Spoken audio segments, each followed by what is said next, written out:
Welcome to the Aspire YouTube channel. Assalamu alaikum, dear students. So today we are going to learn our first chapter, Introduction to Software Development. So what is software? The set of instructions given to the computer to do task is the software. For example, हम लेते हैं हमारे पास जैसे कि WhatsApp है. So WhatsApp is the social media application basically. It is the application software. इसके मदद से हम क्या करते हैं? It allows you to chat, call and share media with your friends. All right. So what is the development? Development basically हमारे पास वो process है जिसकी मदद से हम क्रिएट करते हैं या बिल्ड करते हैं किसी भी चीज को स्टेप बाय स्टेप. तो यहाँ पर कोई भी चीज नहीं, यहाँ पर बेसिकली सॉफ्टवेयर है जिसको हम स्टेप बाय स्टेप क्रिएट करते हैं. एक कंप्लीट टीम ऑफ डेवलपर होती है जो इसको डिजाइन करती है, टेस्ट करती है और अप्रूव करती है इसको स्टेप बाय स्टेप. सो अगर हम इसकी कंप्लीट टर्म को पढ़ें, what is software development? So it is the systematic process to create the software, जिसके अंदर हम सबसे पहले किस चीज की प्लानिंग करते हैं, टेस्टिंग करते हैं, कोडिंग करते हैं, मेंटेनेंस करते हैं. सो ये पूरा प्रोसेस होता है जिसकी मदद से एक सॉफ्टवेयर को जो है ना वो क्रिएट किया जाता है और बिल्ड किया जाता है. जैसा कि MS वर्ड है, इसके मदद से हम क्या करते हैं, कोई किसी भी डॉक्यूमेंट को क्रिएट करते हैं. व्हाट्सएप की मदद से आपको क्या करते हैं, make the communication easier. Alright. Let's talk about SDLC. SDLC is the software development life cycle. इससे पहले कि हम SDLC के कंप्लीट इंट्रोडक्शन की तरफ जाएं और इसके स्टेजेस को मतलब आगे डिटेल्ड में पढ़ें, इससे पहले हमें देखना होगा कि what is the framework. Framework क्या होता है? सॉफ्टवेयर डेवलपमेंट के अंदर का फ्रेमवर्क का क्या किरदार होता है? So framework is the readymade structure help to create the software. मतलब पहले से बना बनाया हमारे पास एक स्ट्रक्चर है जिसकी मदद से हम लोग ने सिर्फ अपने सॉफ्टवेयर को क्रिएट करना है, रेडीमेड है. इससे हम कह सकते हैं कि it is standardised and reusable set of concepts. Standardised and reusable means कि सॉफ्टवेयर फ्रेमवर्क के अंदर हमारे पास कुछ ऐसी चीजें हैं जैसा कि लॉगिन कोड्स वगैरह हमारे पास हो गई, डिफरेंट चीजें ना जो हम सॉफ्टवेयर के अंदर यूज करते हैं उसको डेवलप करने के लिए. ठीक है, ये एक खास मेयार के मुताबिक, एक स्टैंडर्ड के मुताबिक ऑलरेडी रेडी है. हमें सिर्फ उसको यूज करना है, बार बार अपने मुख्तलिफ प्रोजेक्ट्स के अंदर हम उसको यूज कर सकते हैं. हम इसके लिए कोड टर्म यूज करते हैं, that is template. Template mean बनी बनाई हमारे पास कोई चीज तैयार है, कस्टमाइज, सिर्फ हमने उसको करना है अपनी नीड के मुताबिक, अपनी जरूरत के मुताबिक. एक टेम्पलेट को बना बनाया हमारे पास है, उसको हमने अपने मुताबिक जस्ट बनाना है, इंस्टेड ऑफ के हम बिल्डिंग फ्रॉम जीरो करें अपने सॉफ्टवेयर को. इसके एडवांटेजेस हमारे पास क्या आ जाते हैं? इससे हमारा टाइम बच जाता है, हमारा जो सॉफ्टवेयर जिसको हम डेवलप करने जा रहे हैं उसकी क्वालिटी और स्टैंडर्ड्स के बारे में हमें अश्योरिटी हो जाती है. और इसके अलावा हमारा जो सॉफ्टवेयर है वो इजी टू मेंटेन हो जाता है. ठीक है. फॉर एग्जाम्पल अगर हम इसके लें तो हमारे पास आते हैं जेंगो. जेंगो बेसिकली हमारे पास एक पाइथन के अंदर, Python is basically the programming language that is used to create the software. So Python जो है इसका ये जेंगो जो है वो पाइथन का रेडी टू यूज टेम्पलेट है हमारे पास. ठीक है, जिसके अंदर आप लोगों को क्या मिल जाते हैं, बने बनाए लॉगिन कोड्स मिल जाते हैं, डेटाबेस मैनेजमेंट मिल जाती है, जिसको क्रिएट करने में आपको बहुत ज्यादा टाइम लगता है. It requires a lot of time अगर हम इसको from zero to build up करने लगते हैं. तो हम यहीं से अपनी जो है ना वो जेंगो से को यूज करते हुए हम अपनी वेबसाइट क्रिएट कर सकते हैं, इंस्टेड ऑफ के हम राइट करना स्टार्ट करें अपने कोड को स्क्रैच से. So what is scratch?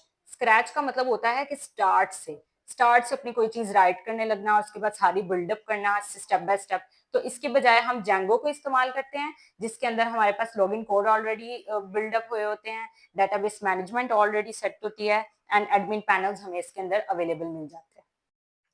सो अब हम लोग देखेंगे SDLC की स्टेजेस को. SDLC बेसिकली होता क्या है? स्टेप बाय स्टेप प्रोसेस होता है जिसकी मदद से हम किसी भी सॉफ्टवेयर को डेवलप करते हैं. ऐसा सॉफ्टवेयर डेवलप करते हैं जो कि हाई क्वालिटी सॉफ्टवेयर होता है. इसका गोल ही ये होता है SDLC का, ऐसा सॉफ्टवेयर क्रिएट करना, ऐसा सॉफ्टवेयर डेवलप करना जो हाई क्वालिटी हो और यूजर की नीड के मुताबिक हो और उसकी रिक्वायरमेंट्स को कंप्लीट करता हो. और यही इसके स्टेजेस का पहला स्टेप है, रिक्वायरमेंट गैदरिंग. रिक्वायरमेंट गैदरिंग का मतलब क्या होता है? इससे पहले कि हम अपनी कोडिंग को स्टार्ट करें, हमें सबसे पहले समझना चाहिए कि यूजर चाहता क्या है. So understand what user wants is called the requirement gathering. इसके अंदर हमारे पास डिफरेंट जो है ना वो की एक्टिविटीज आती हैं रिक्वायरमेंट गैदरिंग को मतलब देखने के लिए. Number 1, interviews and surveys. इसके अंदर हम लोग क्या करते हैं, यूजर्स के पास जाते हैं, उनसे क्वेश्चनिंग करते हैं, उनकी फीडबैक्स लेते हैं, ये जानने के लिए कि यूजर को चाहिए क्या, मतलब यूजर चाहता क्या है. उसके बाद नंबर 2 हमारे पास आ रहा है ऑब्जर्वेशन. ऑब्जर्वेशन के अंदर हमारे पास आता है कि हमने ये देखना होता है कि जो इस वक्त करंट सिस्टम यूज कर रहा है यूजर, ठीक है, उसको देखते हैं और ये जानने की कोशिश करते हैं कि उसके अंदर क्या ऐसी प्रॉब्लम्स आ रही हैं कि जिसकी वजह से यूजर चेंज करना चाह रहा है अपने सॉफ्टवेयर को, या फिर किन जो प्रॉब्लम्स का है वो सामना कर रहा है, ताकि हम उसको सॉल्व कर सकें। तो सारी ऑब्जर्वेशन हम लोग करते हैं। एंड नंबर 3 पे हमारे पास आ रहा है डॉक्यूमेंट रिव्यू। डॉक्यूमेंट रिव्यू के अंदर जो है वो हम डिफरेंट मैनुअल्स पढ़ते हैं, रिपोर्ट्स पढ़ते हैं, यूजफुल इंफॉर्मेशन कलेक्ट करने के लिए कि जो जो चीजें अब यूजर को चाहिए उसके बारे में हम मैनुअल्स पढ़ते हैं, रिपोर्ट्स पढ़ते हैं, ठीक है, ताकि हम सारा रिक्वायर्ड डाटा जो है वो एक जगह ऑर्गेनाइज कर तरीके से रख सकें।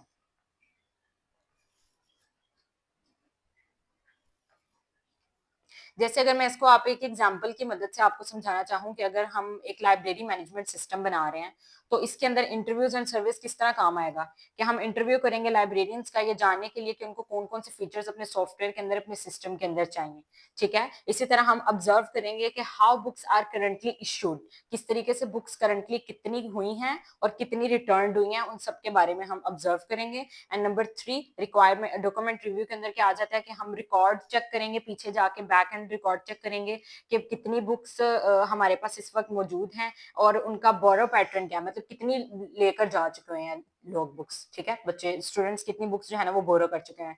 तो इन सब चीजों के बारे में एक पूरा डॉक्यूमेंट जो बनता है, सारा जो सिस्टम के अंदर जितना भी हमारा डाटा जो स्टोर होता है इस सब चीजों के मुतालिक, उन सबको रिव्यू करना, ठीक है।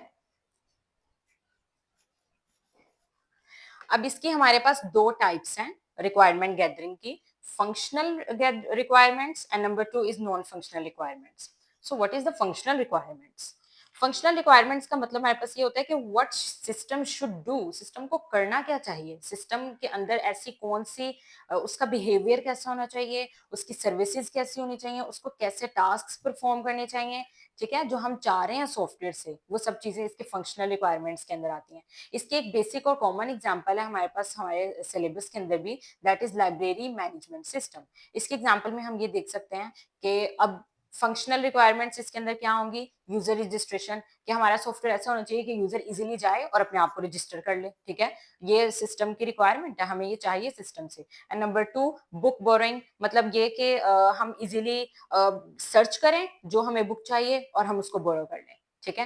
And number 3 inventory management. Inventory का मतलब ये होता है कि सामान कितना सामान आ रहा है, कितना जा रहा है, जो आ रहा है उसको ऐड कर दो, जो जा रहा है उसको रिमूव कर दो, फिर अगर कोई नया आया तो उसको अपडेट कर दो, ठीक है। तो ये सारी चीजें जो है वो इन्वेंट्री मैनेजमेंट के अंदर आ जाती हैं। और जो नॉन फंक्शनल रिक्वायरमेंट्स हैं हमारे पास, उसके अंदर क्या आ जाता है, सिस्टम की परफॉर्मेंस के बारे में हम बात करते हैं बेसिकली इसके अंदर, कि how system should perform, system को परफॉर्म कैसा करना चाहिए। इसके अंदर उसके क्वालिटी एट्रीब्यूट्स आ जाते हैं। What is quality attributes? वो खास बातें होती हैं क्वालिटी एट्रीब्यूट्स जो सॉफ्टवेयर की क्वालिटी को रिप्रेजेंट करती हैं, जैसा कि उसकी स्पीड हो गई,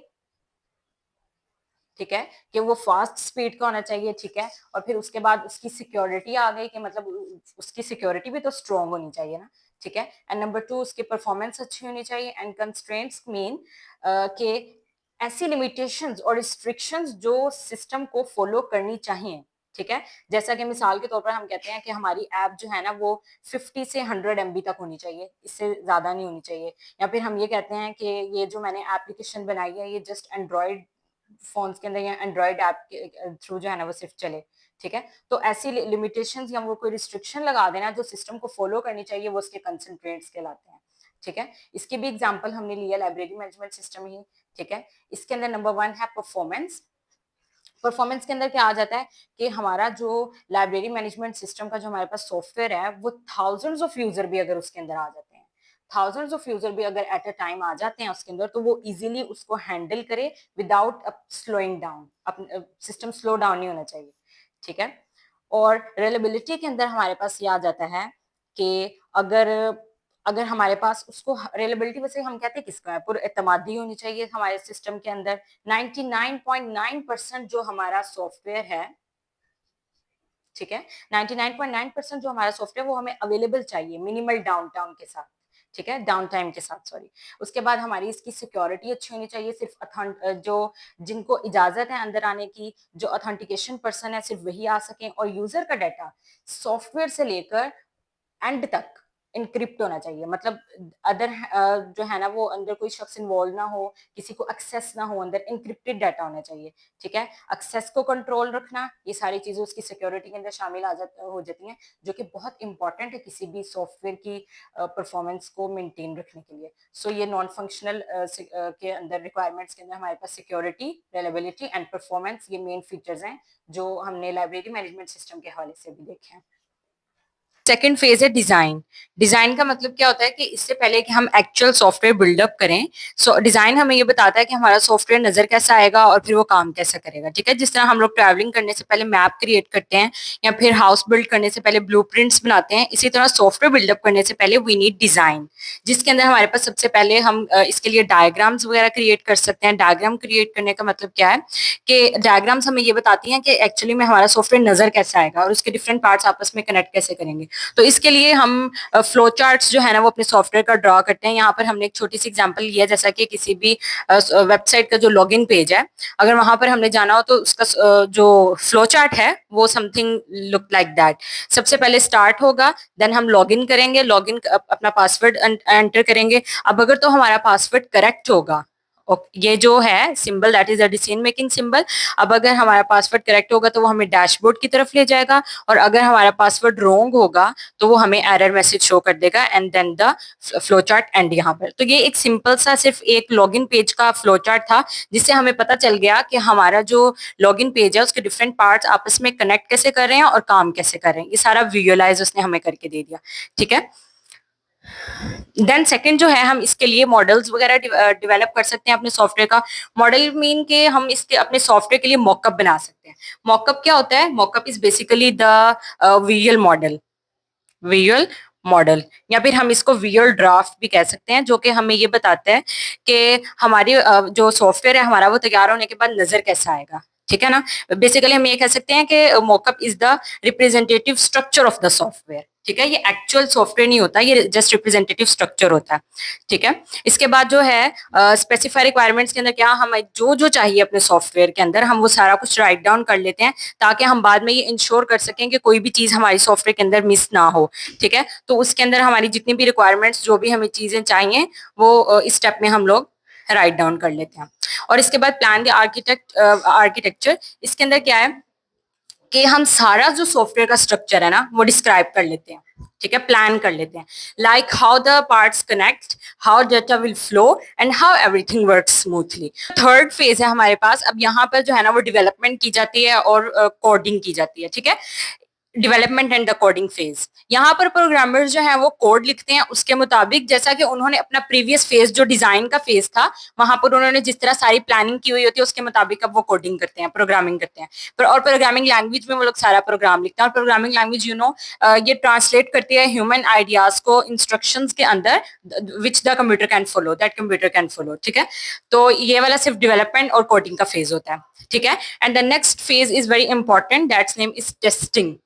टेस्टिंग का फेज, इसके अंदर क्या किया जाता है कि जब हमारा सॉफ्टवेयर डेवलप हो गया, डिजाइन भी हो गया, अब ये चेक किया जाता है कि क्या उसके अंदर कोई एरर तो नहीं है, कोई बग तो नहीं है, या फिर कोई इशू तो नहीं आ रहा। ठीक है, इसके अंदर जो सबसे पहले की जाती है that is the functionality testing. Functionality testing के अंदर हम क्या देखते हैं कि क्या सारे फीचर्स जो है वो सॉफ्टवेयर के सही तरीके से काम कर रहे हैं। एंड देन परफॉर्मेंस टेस्टिंग के अंदर आ जाता है हमारे पास ये कि अगर हमारे सॉफ्टवेयर पे प्रेशर डाला जा रहा है, ट्रैफिक लोड आ रहा है, ठीक है, तो क्या इन सारे हालात में भी क्या वो इस काबिल है हमारा सॉफ्टवेयर कि वो प्रेशर में भी सही तरीके से काम कर सके। ठीक है, तो उसके ऊपर वर्किंग लोड या ट्रैफिक लोड या फिर इन सब चीजों के मतलब जो है ना उसकी परफॉर्मेंस वगैरह जो है ना वो चेक की जाती है इसके अंदर। And the next is very important, that is the compatibility testing. Compatibility testing के अंदर क्या होता है कि हम देखते हैं, चेक करते हैं कि वेदर हमारा जो सॉफ्टवेयर है वो वर्क करता है करेक्टली, सही तरीके से डिफरेंट एनवायरमेंट्स के अंदर भी। जैसा कि मिसाल के तौर पर अगर हम डिफरेंट ऑपरेटिंग सिस्टम्स के अंदर जो है ना वो उसको चलाते हैं, जैसा कि हम उसको गूगल, फायरफॉक्स या फिर याहू वगैरह इस तरह डिफरेंट जो है ना वो चलाते हैं ऑपरेटिंग सिस्टम्स के अंदर, तो क्या वो सेम और बिल्कुल सही तरीके से वर्क कर रहा है? या फिर अगर हम उसको डिफरेंट डिवाइसेस में यूज करते हैं जैसा कि मोबाइल, लैपटॉप्स, कंप्यूटर्स, ठीक है, तो वो डिफरेंट डिवाइसेस में भी सही तरीके से वर्क कर रहा है या नहीं कर रहा, that is mean by the compatibility testing. Next जो फिफ्थ फेज है वो है डिप्लॉयमेंट फेज। इसके अंदर क्या है कि जब हमारा सॉफ्टवेयर डेवलप भी हो गया, डिजाइन भी हो गया, टेस्ट भी हो गया, अब उस सॉफ्टवेयर को यूजर या क्लाइंट के लिए क्या कर दिया जाता है, इस फेज के अंदर लॉन्च कर दिया जाता है। इसके अंदर सबसे पहले तो जो सॉफ्टवेयर जो हमने बनाया यूजर के लिए, उसको जो है ना वो उसके सर्वर के अंदर या फिर उसके सिस्टम के अंदर जो है ना वो उसको क्या कर दिया जाता है, इंस्टॉल कर दिया जाता है, इंस्टॉलेशन कर दी जाती है। देन उसके बाद जो है ना वो कॉन्फ़िगर किया जाता है, सारा का सारी सेटिंग्स और ऑपरेशंस, ठीक है, सेटिंग्स और ऑपरेशंस जैसा जैसा यूजर को चाहिए, ठीक है, यूजर की नीड के मुताबिक सारे सॉफ्टवेयर के जो सेटिंग्स और ऑपरेशंस है वो उसके सिस्टम के अंदर सेट कर दी जाती हैं। और अगर यूजर का कोई इसके अलावा अगर कोई ओल्ड डाटा है और वो यूज कर रहा है उसको, तो फिर उसको भी माइग्रेट कर दिया जाता है न्यू सिस्टम के अंदर। एंड देन जो है वो testing in the real world. Testing in real world जो है वो उसकी पिछली जो हम टेस्टिंग का फेज पढ़ के आए हैं उससे बिल्कुल डिफरेंट है, क्योंकि ये फॉर्मल टेस्टिंग नहीं है, ये जस्ट मॉनिटरिंग है। ठीक है, जैसा कि मिसाल के तौर पर हम ये ले लेते हैं कि अगर आपने स्कूल के लिए कोई एक स्कूल मैनेजमेंट सॉफ्टवेयर बेसिकली आपने बनाया है, ठीक है, तो अब क्या होगा कि आपने अपनी टीम के साथ बैठ के सारा टेस्टिंग कर ली, उसके अंदर कोई एरर कोई बग वगैरह नहीं है। अब क्या किया, डिप्लॉयमेंट फेज के अंदर उसकी टेस्टिंग किस तरीके से होगी कि ओरिजिनल कंप्यूटर के अंदर उनके नेटवर्क के अंदर इंस्टॉल कर दिया, टीचर्स या स्टाफ जो भी है उनको आपने लॉगिन एक्सेस दे दी, ठीक है। अब आप ये चेक करेंगे कि क्या वो आया कि उसको ठीक तरीके से यूज कर पा रहे हैं या नहीं कर पा रहे, तो ये जो है ना वो टेस्टिंग इन रियल वर्ल्ड के अंदर आएगा, ठीक है। लेकिन हाँ, अगर कोई मसला हमारे पास टेस्टिंग इन रियल वर्ल्ड के अंदर भी आ गया, ठीक है, कोई इशू आ गया, तो फिर उसको जो है ना वो हम सॉल्व कर सकते हैं अपने 6th फेज के अंदर, that is the maintenance phase, ठीक है। इसके अंदर हम उस इशू को सॉल्व कर सकते हैं।